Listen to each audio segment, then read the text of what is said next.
This is the Cromwell MK4 in 1/48 scale from Tamiya, and it has a little bit of a secret.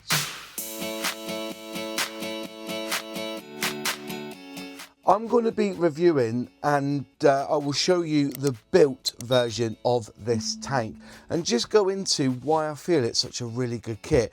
I got it as a bit of a impulse buy, because when I bought it, inside the secret is that it's got a die-cast chassis. Now, I've seen Dragon have released tanks with die-cast before, but I've never actually built one, and I wanted to see what it was like gluing plastic to metal. So I've built the tank, so I'm going to review the kit and then go through what I think was really good about this tank.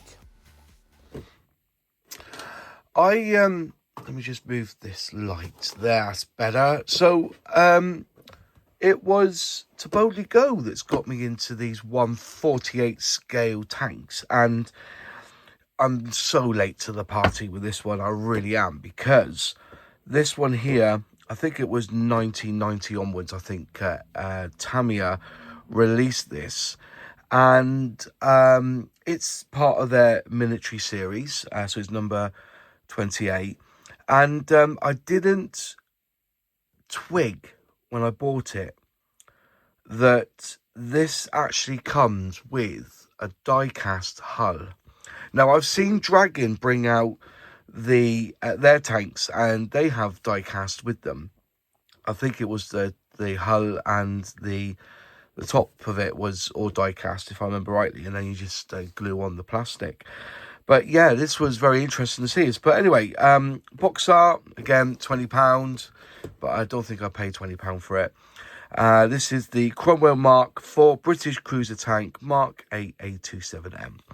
So you get a British Cromwell MK4, authentically reproduced in a compact 1/48 scale. There's realistic turret features, vertical armour plates and large rivets. Turret armour plates depict by separately moulded parts, and there are a choice of 3 markings. And in the edge of the box, you know, this one here, you've got the B Squadron, 2nd Armoured Battalion, the Welsh Guards. And yeah, there you go. Sorry, 2006, maybe it was 2006, not 99. But I'll have a look on scale mates anyway and just see when this was. But on the side here, it does say here that it has die-cast chassis enhances realism. And you've got something there in foreign. So yeah, that's basically it. And you know, side of the box. But yeah, let's open up the box so you can see what we're going to be getting. So there's your instructions in English, which is handy. So yeah, you've got English instructions there. You get your decal sheet, and then you get 1, 2, 3, 4 bags of plastic, I think, and in here is the die-cast piece, and it's lovely, well presented in a box. Where's the calliope? There's the calliope, and we'll just open that up carefully. Oh, I've just ripped it. Sod it. Let's just cut through. So I'm going to build this anyway. Honestly, I can't even open it. There you go. Right. And there it is, all stuck down with Tamiya tape. This is their clear Tamiya tape, by the way. And yeah, so it's all bagged up nicely. I'll just slit open this bag, and then you can see you've got a die cast. If you go ting, ting, ting, it's all die cast. Quite a bit of weight to it as well. So actually, I told a lie. It wasn't the 1990s. It was 2006. It says so there on the body there, on the hull. So yeah, interesting. So there you go. There's that bit. I shall just put this back in its bag. Just very quickly, just jumping in on the video just to ask a bit of a favour. If you're not a subscriber to this channel but are enjoying what you're seeing, will you please consider becoming a subscriber? It really does help the channel, and all you've got to do is click subscribe, ring that bell, click all to be notified when I release a new video. And to subscribe to the channel is completely free. Right, let's get back to the video. And there you go. Really, I do prefer that they staple the bag shut. I do prefer that. So if we just go down a little bit, hopefully you can see this. We'll get the light in. So there you are. And you can see it has got some very nice detail on this kit. Very nice. All the parts seem really well. No short shot on this sprue in particular. Nice size rivets there. And, oops, it's the wrong way around actually. There you go, it's better, so I can then read the numbers. You got some nice detail there on the hooks there. And there's your hitch point there. Look at the, just put the old zoom in so you can see. Look at that. Very nice indeed. This is sprue B. So you can see all the nice detail on the parts. Very nice. And again, all the ejector pin marks are on the back of the parts here, so you won't need to. I don't think you'll need to fill any of these in. They'll all be hidden when you put it together. Very nice. By the way, in this box here, oh sorry, bag, in this bag, you get some screws because you apparently screw the hull together with the plastic. So if you look here, I presume that's where you have two screw holes and you screw down there into the hull. Lovely. So yeah, don't lose those screws. So in here, you're going to be getting, I presume, these are going to be the same. Of course they are the same, yeah. You get yourself a little bit of rope as well. Nice little touch from Tamiya. So again, you get, what frames is this? Frame A? This is frame A. So we'll turn it around as you can see. And you get your road wheels, you get your sprocket, you get your drive wheel. Yeah. So you've got some nice detail. If I get in close again so you can see that you've got the correct amount of nuts or bolts, whatever you want to call them, through there. There's your eyelets, and you can attach your rope to that. Explains how to do it quite clearly in the instructions. And link and length track, which is what we like to see. Tidy, isn't it? Very tidy. And so you get two of these in this one, so you know, one for each side. And I do like the way they do this, how they design it like this. So you start one side and do the other side, and it's pretty much robust. And again, all the ejector pin marks are at the back, so you don't need to fill them. It's a nice, well-designed sprue. Then the final sprue, again, I do prefer them being stapled, and these are nice thin bags. And you've got 4 little poly caps. They all look the same to me. I don't think there's any difference in them. All the 4 little poly caps in that bag. And then this is, of course, sprue C, and where you've got the turret. And again, you've got some nice detail there for a 1/48 scale tank. Quite huge, actually. Some small little bits there to really get you looking through the looking glass. But obviously, yeah, nice. There's the barrel there with the brake there as well in 2 halves.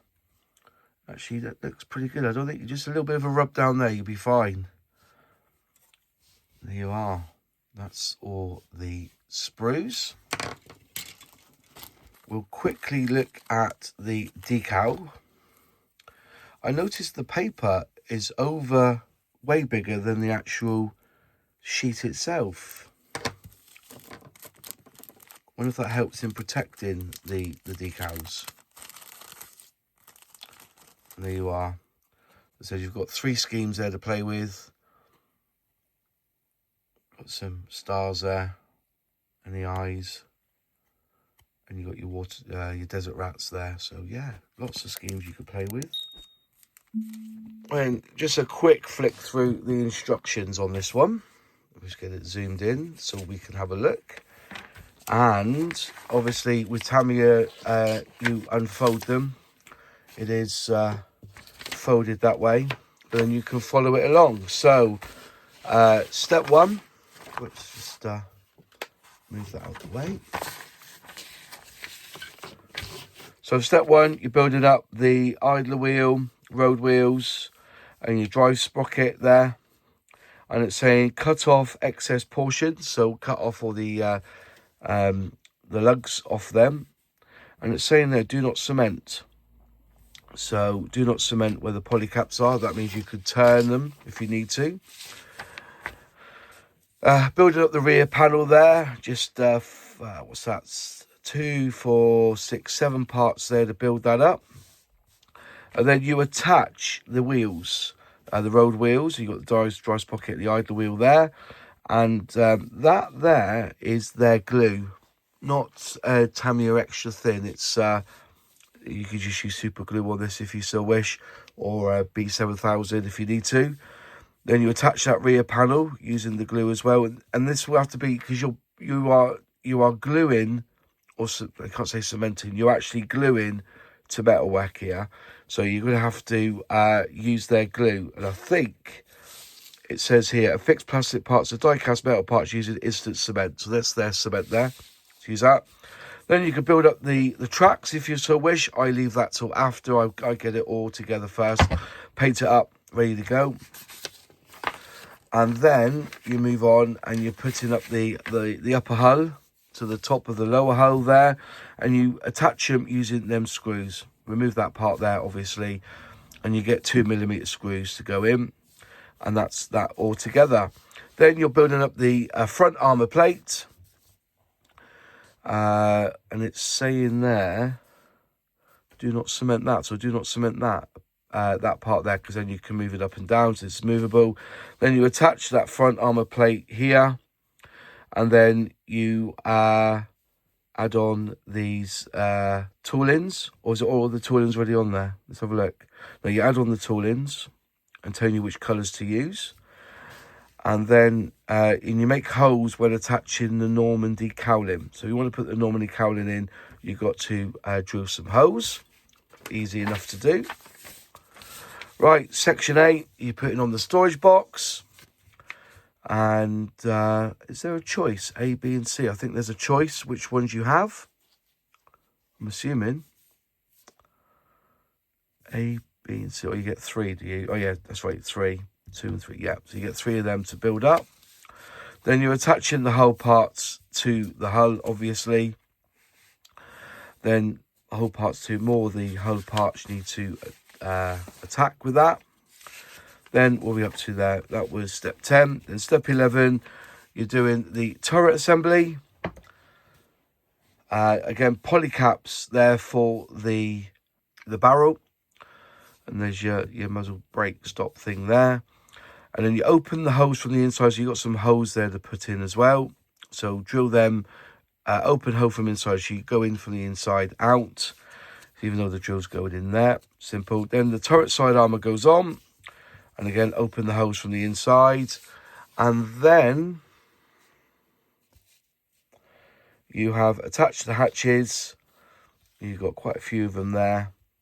Telling you which colours to paint. I don't know what XF64 is. I'm not very good at that. And then over the page, you attach the turret. You don't have to glue it. It just goes in, twist it. And then you can sort out your Tow cable is giving you want 8.5 centimeters, so align your rope onto that, find 8.5, and then you can attach it. And you make 2 of them, so they're giving you like rope to do that with, which is simple. Then you're attaching the Norman decaling if you want to do that option on the back. And then you have the figures, you have a loader, tank commander to attach to that. Is that right? Was it an option? Do you have to buy them in, do you? I didn't know. You have to buy those figures in. So then you've got some other... Then it goes here, painting the British Cromwell Tank. It's giving you some options there. And applying the decals, tips on how to apply the decals. And you have the 7th Armour Division, which is TS2. Again, TS2 for the 2nd Battalion Welsh Guards. And then where's C then? There's C there. And you will have the Royal Horse Artillery 7th Armoured Division there. Again, TS2 XF61. And you can put them on. Nice and simple. And there you go. And if you've got any problems, there's all the parts, that part numbers that you need. And there you are. So the tank itself is a really lovely build. And do not worry about fixing plastic to the metal. The only thing I will suggest is where the plastic meets the metal, just rub off or sand off the paint, because they are painted, this chassis, which I found out the hard way, because I did use B7000 glue first on the wheels, but they didn't stick. And why it didn't stick was that the metal had that protection of the paint. And so when I was putting on the tracks, the wheels moved. Then I realised that you have to take the paint off, because when I took the wheels off, the paint was missing. It just showed clear metal. But yeah, it's got some proper weight to it. I've put it on this diorama base that I bought from 3D Gizmo at the weekend, and I've sprayed it up to give it a bit of texture, black base. But yeah, I've done it. It looks fantastic. You'll see the pictures on screen now, and yeah, I was thoroughly impressed with this. It's a simple build. I think it was 2006, I think the date was. I did find the link and length tracks a little bit fiddly. They're not quite they aren't quite there. Okay, if you do link and length track from Tamiya now, they are fantastic. So whether it was like a first attempt at link and length on this kit, but it was a little bit tricky. I'd advise, as I've said before when I've done tanks, do the wheels first, either side, and just get those little links in, and then just blend it all in and try and fit the long lengths to it. Spraying wise, as I said, black based, then highlight with white, and then went over with, I think it was Tamiya LP56, but I will put it in the comments what it was. Decals went down fine. Thoroughly lovely kit. Really, well detailed. But I said, it's 20 years old now. And I picked this up for £20. I have seen it for sale at the Tank Museum for about 26. Jadlam had it for sale for about 24, I think it was. But I'll put links in the description as well where you can buy this tank. And, if you've never built a 148, have a go. And as I said, it's quite weighty because of the chassis being die-cast. And actually it was quite pleasing to hold when I was doing the details and putting on the little parts, etc. Having that weight, it gave it some robustness, if you know what I mean, when it comes to die-cast. But I say the top, is all plastic. The turret and the gun is all plastic. It's just the chassis itself and the hull, the lower hull, is all die-cast. So there's nothing to do. You don't have to put on the axles or nothing. It's just done. Brilliant. As I said, yeah, thoroughly enjoyed it. And I think that's it from me. Big, huge shout out to my channel members who help me financially with this channel. If you'd like to become a channel member, click join below and select which membership tier you so wish. And we do have a live stream once a week where we talk about scale modelling and we work off the bench. In one of the 4 corners will be another video or a playlist from my channel of other content you may enjoy watching. And hopefully I will see you over there.